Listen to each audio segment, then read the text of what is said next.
লোভ মানুষের শান্তি ও আধ্যাত্মিক মুক্তির পথে একটি বড় বাধা। লোভে মানুষ কেবল অর্থ, ক্ষমতা বা সম্পদ চায় না, তা মানুষের মূল্যবোধ ও নৈতিকতাকে ক্ষীণ করে দেয়।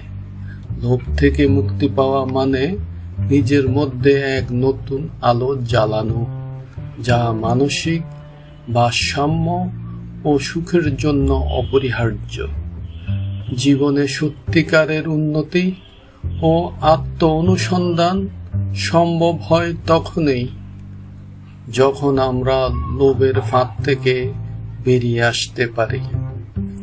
লোভ থেকে বেঁচে থাকা শুধু আমাদের নয়, আমাদের চারপাশের মানুষদের জন্য শান্তির বার্তা বয়ে আনে। এটি এক গভীর আধ্যাত্মিক অভিজ্ঞতা, যা জীবনের প্রকৃত অর্থ উপলব্ধি করায়।